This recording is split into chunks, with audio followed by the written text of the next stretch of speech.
Hi every one. ഇത് നമുക്കൊരു simple recipe നോക്കിയാലോ? കടല ഡ്രൈ റോസ്റ്റ്. അതിന് വേണ്ടിയിട്ട് ആദ്യം തന്നെ പാനിൽ എണ്ണ അല്ലെങ്കിൽ നെയ്യ് ചൂടാക്കുക. എണ്ണ ചൂടായി കഴിയുമ്പോൾ അതിൽ ജീരകം സ്പ്ലട്ടർ ചെയ്ത് കഴിയുമ്പോൾ അതിലേക്ക് സവാള ആഡ് ചെയ്യുക കേട്ടോ. ഇവിടെ ഞാൻ ഒരിച്ചിരി ഉപ്പും കൂടെ ചേർത്ത് കൊടുക്കണ്ടേ, അപ്പോൾ സവാള പെട്ടെന്നൊന്ന് കുക്കായി കിട്ടും നമുക്ക്. അതൊന്ന് ഇങ്ങനെ സവാള ഒന്ന് വാടി തുടങ്ങുമ്പോൾ അതിലേക്ക് നമുക്ക് ജിഞ്ചർ ഗാർലിക് പേസ്റ്റ് ആഡ് ചെയ്യാം. ജിഞ്ചർ ഗാർലിക് പേസ്റ്റ് എൻ്റെ അടുത്ത് ഓൾറെഡി ഉണ്ടായിരുന്നു. ഇനിയിപ്പോൾ അതല്ലെങ്കിൽ ജിഞ്ചറും ഗാർലിക്കും വേണമെങ്കിൽ ഒരു പച്ചമുളകും കൂടെ ചേർത്ത് ഒന്ന് മിക്സിയിലിട്ടൊന്ന് അടിച്ച് ഗ്രൈൻഡ് ചെയ്തെടുത്തിട്ട് വേണമെങ്കിലും ആഡ് ചെയ്യാം കേട്ടോ. അതും നല്ല ടേസ്റ്റാണ്. അതിൻ്റെ പച്ചമണമൊന്ന് മാറിക്കഴിയുമ്പോൾ നമുക്ക് അതിലേക്ക് പൊടികൾ ആഡ് ചെയ്യാം. ഞാനിവിടെ മഞ്ഞൾപ്പൊടി, മുളക് പൊടി, മല്ലിപ്പൊടി, അതുപോലെ കാശ്മീരി ചില്ലി പൗഡർ, ഇത് 4 ചേർത്തിരിക്കണേ. എപ്പോഴും പൊടികൾ ഇടുമ്പോൾ ലോ ഫ്ലെയിമിൽ വെച്ചിട്ട് ചെയ്യാം കേട്ടോ. എന്നിട്ട് അതെല്ലാം നന്നായി മിക്സ് ചെയ്ത് കഴിഞ്ഞ് നമുക്കതിലേക്ക് നമ്മൾ എടുത്ത് വെച്ച കടല ആഡ് ചെയ്ത് കൊടുക്കാം.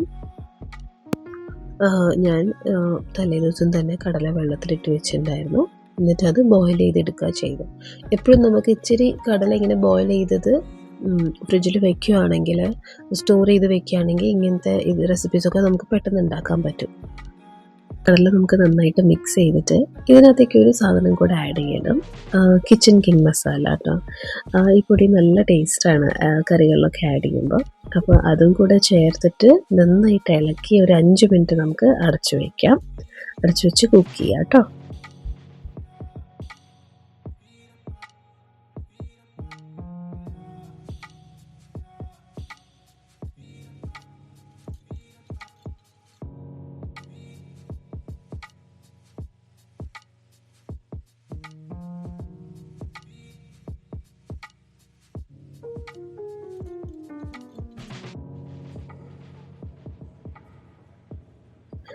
ഈ റോസ്റ്റ് നമുക്ക് ചപ്പാത്തീൻ്റെ കൂടെയും കഴിക്കാം, ചോറിൻ്റെ കൂടെയും കഴിക്കാം സൈഡായിട്ട്.